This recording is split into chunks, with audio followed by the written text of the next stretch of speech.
بسم الله الرحمن الرحيم.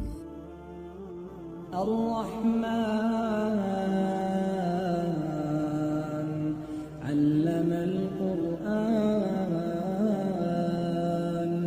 خلق الإنسان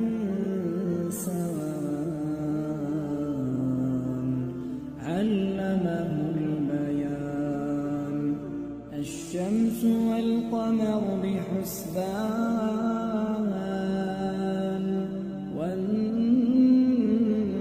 والنجم والشجر يسجدان والسماء رفعها ووضع الميزان ألا تطغوا في الميزان وأقيموا الوزن بالقسط ولا تخسروا الميزان والأرض وضعها للأنام فيها فاكهة والنخل ذات الأكمام والحب ذو العصف والريحان